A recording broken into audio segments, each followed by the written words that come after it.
Good morning all of you my students and you're welcome on my channel English Literature Academy। और जैसा कि आप जानते हैं कि मेरे चैनल का पूरा नाम है English literature academy professor Farhat Parveen. तो और आगे अगर हम बात करें इस चैनल की तो ये चैनल बहुत ज़्यादा हेल्पफुल है उन बच्चों के लिए जो कि इंग्लिश लिटरेचर से किसी भी एग्ज़ाम की प्रिपरेशन कर रहे हैं। जैसा कि आप अगर GIC एग्ज़ाम की प्रिपरेशन कर रहे हैं तो मोस्ट इम्पॉर्टेंट वीडियोस इस चैनल पर जो है अवेलेबल है, आप चाहें तो उन्हें चेकआउट कर सकते हैं प्लेलिस्ट में जा कर के। और अगर आप UGC NTA NET की प्रिपरेशन कर रहे हैं तो उसके लिए भी मैंने बहुत सारी अच्छी वीडियोस अपने इस चैनल पर अपलोड की हैं। आप प्लेलिस्ट में विज़िट कर सकते हैं और उन्हें एक बार देख सकते हैं। बहुत लंबी वीडियोस नहीं है, ये भी मैं बता दूं, क्योंकि मैं ऐसा बिलीव करती हूँ कि जो पढ़ाया जाता है क्यों ना बच्चों को वो पढ़ाया जाए जो उनके काम आने वाला है। और रही नॉलेज की बात, तो आप काफ़ी कुछ पढ़ के यहाँ तक पहुँचे हैं तो क्यों ना मैं आपको वो कंटेंट प्रोवाइड कराऊँ जिस पर कि पूरा एग्ज़ाम बेस्ड होता है। इसी कंटेंट को ध्यान में रखते हुए मैं आपके साथ डिस्कस कर रही हूँ अपनी वीडियोज़ में। फर्स्ट ऑफ ऑल मैंने चौसर टू शेक्सपियर तक जितने ऑथर्स एंड देयर वर्क्स था वो डिस्कस किया। उसके बाद फिर मैंने आपके साथ डिस्कस किया Jacobean to restoration period and next जो एज थी वो आई अगस्टन एज, फिर मैंने आपके साथ वो भी डिस्कस की है। अब हम चल रहे हैं इसमें रोमांटिक एज में। रोमांटिक एज का पार्ट फर्स्ट मैं वीडियो अपलोड कर चुकी हूँ। आज मैं आपके साथ सेकंड पार्ट डिस्कस करूँगी। इसमें आगे चल के हमारे कौन कौन से ऑथर थे और उनका क्या वर्क था, इसी का डिस्कशन मैं आज की वीडियो में आपके साथ करने वाली हूँ। चलिए देखते हैं। फर्स्ट ऑफ ऑल हमारे पास आते हैं अब थॉमस कैम्पबेल। थॉमस कैम्पबेल का time period was the 1777 and 1844। ये इनका टाइम पीरियड रहा। किसका रहा ये टाइम पीरियड? थॉमस कैम्पबेल का।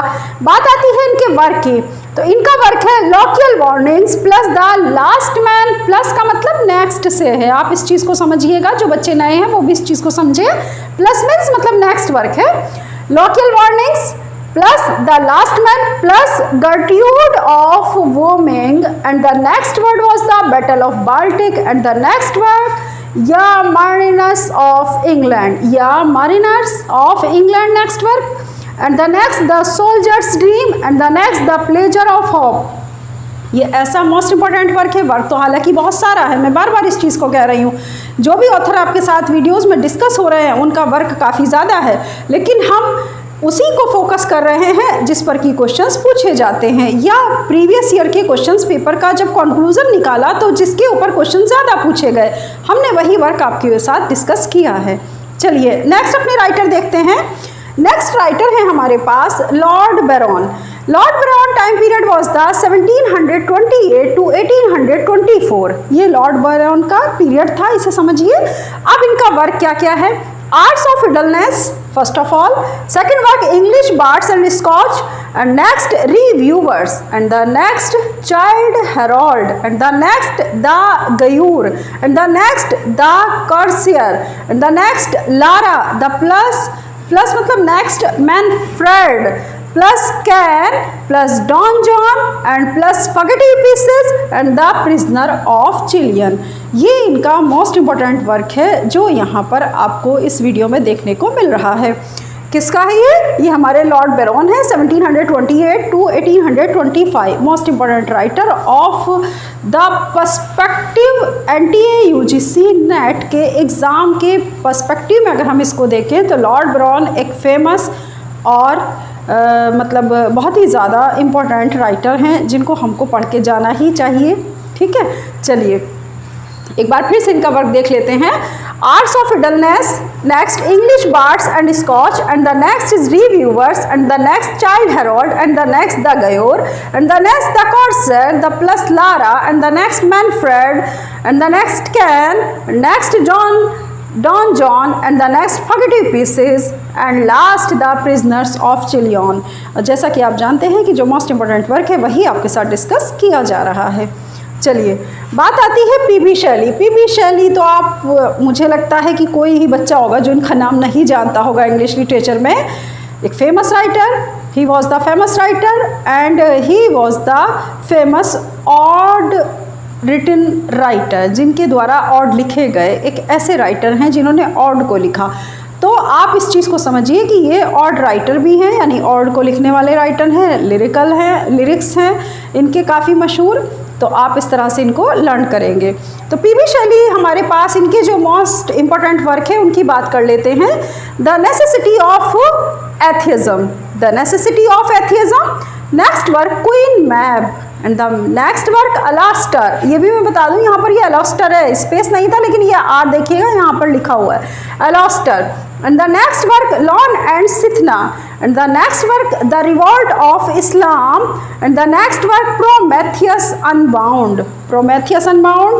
Next work The Sensi, and the next work The Sensitive Plant, and the next work was The Adonius. The next work Ode to the West Wind, शायद ही कोई बच्चा होगा जिसने ये पोएम ना पढ़ी हो, Ode to the West Wind. And next work To a Skylark. And the next work Hymn to Intellectual Beauty, and the next work On Love, and the next Ode to Liberty, the next work Hellas, the next work The Trump of Life, and the next work Epipsychodion, ये next work है इनका इस life के बाद में। और next है Julian and मेडोलो, Julian and मेडालो। इस तरह करके अगर आप देखेंगे तो ये बहुत ही फेमस वर्क है पीबी शैली का, जो इस वीडियो में मैंने एक लिस्ट के अकॉर्डिंग आपको प्रोवाइड कराया है। अगर आप इसके ऊपर फोकस करते हैं, एटलीस्ट ये माना जा रहा है, मैं अपने नज़रिए से ऐसा मानती हूँ, अगर आपको इन राइटर्स के ये वर्क भी नहीं पता है तो फिर इसका मतलब आपको मेहनत करने की बहुत ज़्यादा ज़रूरत है। देखिए, जैसा मैं बार बार कह रही हूँ, this is the revision period और इस टाइम हमें स्मार्ट वर्क करना होगा। ठीक है, तो स्मार्ट वर्क कैसे होगा? पहले हम राइटर लिखें, ईयर लिखें और प्लस उनका वर्क जो है वो एक बार डिस्कस कर लें। फिर उसके बाद जितना हमारा यूनिट वाइज वर्क है उसका डिस्कशन हो जाए। तो ये जो एक पैटर्न है लिस्ट बना कर के तैयारी करना, ये काफ़ी हद तक सक्सेस होता है अगर आप इसी तरह से प्रिपरेशन करते हैं जैसा कि मैं आपको पैटर्न बता रही हूँ। देखिए, और किस तरह से प्रिपरेशन करा रही है मुझे नहीं पता, लेकिन अगर आपको कोई और वीडियो भी अच्छी लगती है तो आप देख सकते हैं, मैं मना भी नहीं करती, अच्छी बात है। आपको नॉलेज जहाँ से मिले आप वहाँ से गेन करिए। मगर अगर आप इस तरह की लिस्ट मेरे चैनल के थ्रू अगर आपको प्रोवाइड कराई जा रही है और आप इसका स्क्रीनशॉट भी ले सकते हैं, प्लस मेरे साथ भी राइट डाउन कर सकते हैं, अगर ये वर्क आप कर लेते हैं तो आपके लिए बहुत ईजी हो जाएगा किसी भी चीज़ को लर्न करना, याद करना, और फिर उसी चीज़ पर फोकस करते हुए आपको क्वेश्चन अटैम्प्ट करना भी ईजी रहेगा। क्रोनोलॉजिकल ऑर्डर क्योंकि हमारे इसी पैटर्न पर पूछे जाते हैं और मैचिंग भी पूछ लिया जाता है, तो इस तरह का वर्क जो है वो हमारे कई तरह के क्वेश्चंस को कवर करा देता है। उम्मीद करती हूँ आपको मेरी जो मैंने अभी आपको बताया ये पैटर्न ज़रूर अच्छा लग रहा होगा। चलिए नेक्स्ट देखते हैं। हमारे पास नेक्स्ट राइटर आते हैं Thomas Moore. Thomas Moore time period was the 1779 and to the 1852। ठीक है, 1779 to the 1852 time was of Thomas, यहाँ पे देखिए थॉमस मोर। थॉमस मोर का पीरियड रहा और इनका जो मोस्ट इम्पोर्टेंट वर्क है उसकी बात कर लेते हैं। Irish melodies, most important work है आयरिश मेलोडीज़। लैला रुख तो वैसे भी याद रहेगा आपको, एक आम सा मतलब लैंग्वेज का वर्ड है जो कि हम अपने यहाँ भी यूज़ करते हैं, इंडियन भी। तो ये वर्क था इनका लैला रुख, ध्यान रखिएगा। थॉमस मोर का जो मतलब एक वर्क है और फेमस वर्क है लैला रुख। And the next the fuse family in Paris, first family in Paris, plus next work letters and journals of Lord and the next Barron. ये इनका मोस्ट इंपॉर्टेंट वर्क है। बहुत ज़्यादा वर्क नहीं रखा है इसमें क्योंकि मैंने कहा ना कि जो फेमस वर्क है जिसके ऊपर क्वेश्चन बेस्ड है वही वर्क हम यहाँ पर डिस्कस करते हैं। चलिए नेक्स्ट लेते हैं Leigh Hunt. Leigh Hunt time period was the 1784 to 1859। Leigh Hunt time period was the 1784 to 1859. The story of Rimini. Next work Above an Adam, and the next work Jenny Kissed Me, and the next work Juvenalia, and the next work Imagination and Fancy. अगर देखा जाए तो ये बहुत ही most important work है हमारे पास, और ये वर्क है हमारे पास ले हंट। 1784 में इनका टाइम पीरियड रहा, 1784 टू 1852 तक ये टाइम पीरियड था इनका। इनका मोस्ट इम्पोर्टेंट वर्क बहुत ज़्यादा नहीं है लेकिन जो भी है वो बहुत अच्छा वर्क है। इसलिए आपको याद रखना ज़रूरी है। क्वेश्चंस में पूछा गया है, मैचिंग भी आए हैं इसके, इसीलिए देखिए the story of Rimini Abou Ben Adhem, Jenny kissed me and the next Juvenilia and the next imagination fancy. ठीक है, ये आप इस तरह से करके याद रखेंगे, ले हंट का ये वर्क है। नेक्स्ट आते हैं हमारे पास John Keats. John Keats time period was the 1795 to 1821। ये आपको देखना होगा। John Keats time period was the 1795 to 1821। इनका मोस्ट इंपॉर्टेंट वर्क की अगर हम बात करें, देखिए जॉन कीट्स और पी.बी. शेली एक ऐसे फेमस राइटर हैं जिनको बच्चे बीए से, और जब तक वो बीए करते हैं प्लस पीजी एमए करते हैं तब तक वो इनको लगातार पढ़ते हैं। इसलिए मैं ये मानती हूँ कि ये दो राइटर तो आपको बिल्कुल एकदम टिप्स पर होने चाहिए। इनका कौन सा वर्क था, क्या था, क्योंकि जो मतलब कमीशन है वो इसी तरह के क्वेश्चंस पूछता है, या यूजीसी एनटीए नेट। हालांकि वो थोड़ा सा लीक से हटकर आजकल क्वेश्चन पूछ रहे हैं, लेकिन फिर भी हमें काफ़ी हद तक हेल्प मिलती है अपने राइट ऑप्शन तक पहुंचने की, अगर हम मोस्ट इंपॉर्टेंट राइटर को तो ज़रूर डिस्कस कर लें। हालांकि हमारे ये जो जितने भी मैं अपनी वीडियो में आपको प्रोवाइड करा रही हूँ राइटर्स या ऑथर्स, वो सभी मोस्ट इंपॉर्टेंट है और उनका वर्क भी मोस्ट इंपॉर्टेंट है। इसीलिए कि मेरा ये एक एफर्ट है कि आप तक सही चीज़ पहुँचे, आप सही चीज़ को समझें, जानें।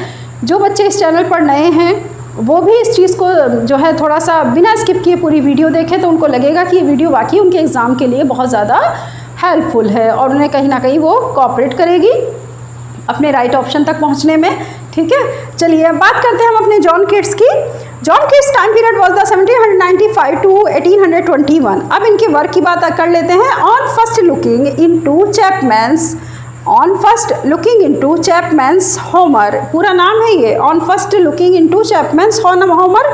Next work is the Endymion, next work Lamia, next work Isabella and the next work the Eve of Saint Agnes and the next work Hyperion, next work Ode on Melancholy, next work Ode on a Gracious Urn, next work Ode to Psyche and the next work Ode to a Nightingale। most important and famous poem है Ode to a Nightingale and La Bella Damson's Mercy। ये दोनों poems तो लगातार हमें देखने को मिलती हैं, अपने यूजी और पीजी में भी पढ़ने का मौका मिला होगा आपको। ला बेला डैमसन्स मर्सी, स्लीप एंड पोइट्री, ये इनका मोस्ट इम्पॉर्टेंट वर्क रहा। बस यहीं पर ये एंड है जो भी वर्क था। ठीक है, इस तरह से आप समझेंगे। एक बार और देख लेते हैं जॉन कीट्स को। On first looking into Chapman's Homer, ठीक है, पहला वर्क है। सेकंड है Endymion, next work Lamia and the next work Isabella and the next work the Eve of Saint Agnes, next work Hyperion plus next work Ode on Melancholy and the next work was the Ode on a Gracious Urn, the next work Ode to Psyche, the next work Ode to a Nightingale and the next work La Bella Damson's Mercy, the last Sleep and Poetry। इस तरह करके आप इसको learn करेंगे। अब इसमें most important बात क्या है ये भी समझ लीजिए। मोस्ट इंपॉर्टेंट बात इसमें अब आपको जो ध्यान देना है, एक तो पी.बी. शेली में बहुत कन्फ्यूज़न होता है, मैंने अक्सर देखा है बच्चे कन्फ्यूज़ होते हैं पी.बी. शेली और जॉन कीट्स, क्योंकि दोनों ही ऑड राइटर थे। तो ये लिस्ट जो आपको प्रोवाइड कराई जा रही है, इसमें क्या है, एक डिफ्रेंसिएशन करने का आपको चांस मिल रहा है। थोड़ा सा पढ़िए पी.बी. शेली के ऑड क्या हैं, उनके नेम क्या हैं और उनका टाइम पीरियड क्या है, और पी.बी. शेली कब आए और प्लस जॉन कीट्स कब आए। तो जाहिर सी बात है, इस तरह करके अगर आप करेंगे तो क्रोनोलॉजिकल जो ऑर्डर पूछा जाता है उसमें हमें बड़ी आसानी हो जाएगी करने में। या who was the writer of this work, इस तरह करके जब क्वेश्चन पूछे जाते हैं तो वर्क को थोड़ा सा डिफरेंट करके पढ़िए, आपस में एक दूसरे में डिस्क्रिमिनेशन करिए, तब आप पढ़िए। अगर आप ऐसे पढ़ते हैं, ऐसे स्टडी करते हैं तो याद करने में हमें ज़्यादा आसानी हो जाती है। ठीक है, जैसे पी.बी. शेली है और फिर उसके बाद लास्ट में हमारे पास क्या है, जॉन कीट्स है। देखिए दोनों के टाइम पीरियड में अंतर है, 1792 1822, 1795 1821। हालांकि बहुत ज़्यादा अंतर नहीं, लेकिन फिर भी अंतर है ना। जॉन कीट्स बाद में आए, इस तरह से समझिए। जॉन कीट्स बाद में आए, पी.बी. शेली पहले आए, तो जाहिर सी बात है इनका वर्क भी थोड़ा पहले ही आएगा, और जॉन कीट्स बाद में आए हैं तो इनका वर्क थोड़ा बाद में ही आएगा। ऐसे अगर आप थोड़ा सा माइंड सेट करिए कि हमें कैसे क्या पढ़ना है। दूसरी चीज़, अगर ऑड याद करने की बात आए, ऑड में कन्फ्यूज़न हो जाए, सपोज करिए आपसे पूछ लिया गया ode to the west wind, अब आप कंफ्यूज हो रहे हैं जॉन कीट्स का कि पी.बी. शेली का है, जॉन कीट्स का कि पी.बी. शेली का है, तो ये कब आपका जो है कन्फ्यूज़न ख़त्म होगा, जब आप एक साथ पढ़ेंगे, जब आप दोनों राइटर के जो वर्क है उसे एक साथ लिख करके उनकी लिस्ट बना करके एक साथ अगर आप उनको बार बार लर्न करते हैं, रिमाइंड करते हैं, तो आपको ज़रूर ये जो है डिस्क्रिमिनेशन समझ आएगा कि नहीं उनका वर्क का नाम क्या है और इनके वर्क का नाम क्या है। अगर एक बार आपको ये चीज़ें क्लियर हो जाती है, इसी में तो कन्फ्यूज़न होता है एग्ज़ाम में ज़्यादातर बच्चों को कि वो कंफ्यूज हो जाते हैं। पीबी शैली भी ऑड राइटर हैं और हमारे पास जॉन कीट्स भी हमारे ऑड राइटर हैं, तो दोनों का वर्क एक ही नाम से स्टार्ट हो रहा ऑड टू करके। अब इसी में आगे चल के हम कंफ्यूज होते हैं, तो इसलिए इस कन्फ्यूज़न को दूर करने के लिए बेहतर होगा कि आप इस तरह की लिस्ट बनाएं, अपने से बनाएं। अगर आपको इसके थ्रू कोई हेल्प मिलती है तो आप इसी पैटर्न पे अपनी लिस्ट बना लीजिए अपने, क्योंकि वैसे भी अब देखिए नोट्स बनाने का तो टाइम निकल गया है, लेकिन अगर हम रिवीजन वर्क करते करते इस तरह की लिस्ट बना लेते हैं तो हमारे लिए बहुत आसानी हो जाएगी और लास्ट में हम कन्फ्यूज़न से भी बच जाएंगे। ठीक है, चलिए अब मैं उम्मीद करती हूँ कि आज की वीडियो आपको बहुत अच्छी लगी होगी। रोमांटिक एज का ये सेकंड पार्ट था। रोमांटिक एज का फर्स्ट पार्ट मैं आपको वीडियो अपलोड कर चुकी हूँ और आपने उसे देखा भी होगा, नहीं देखा तो आप प्लेलिस्ट में जा कर के उसे देख सकते हैं। और इसी तरह आप इसी चैनल पर जुड़े रहिए, ज़्यादा से ज़्यादा चैनल को लाइक करिए, शेयर करिए, सब्सक्राइब करिए, क्योंकि अगर आप ऐसा करते हैं तो हमें मोटिवेशन मिलता है, हम अच्छी से अच्छी वीडियो आपके लिए अपलोड करेंगे इंशाल्लाह, ताकि आप अपना एग्ज़ाम जल्दी से क्वालिफाई करें। ऐसी मेरी दुआ है आप लोगों के लिए। चलिए इसी के साथ अब मैं विदा लेती हूँ। नेक्स्ट वीडियो में फिर एक इसी का थर्ड पार्ट लेकर के मैं आऊँगी। अभी कुछ राइटर रह गए हैं, ये भी मैं बता दूँ, रोमांटिक पीरियड के कुछ इसीलिए थर्ड पार्ट मुझे बनाना भी है क्योंकि कुछ ऑथर्स और उनका वर्क अभी रह गया है, वो भी मोस्ट इम्पॉर्टेंट है। तो इसी के साथ अब हम नेक्स्ट वीडियो में मिलेंगे पार्ट थर्ड में रोमांटिक एज के, और आप अपना ख्याल रखिएगा और इसी तरह तैयारी करते रहिए। ओके, अल्लाह हाफिज़।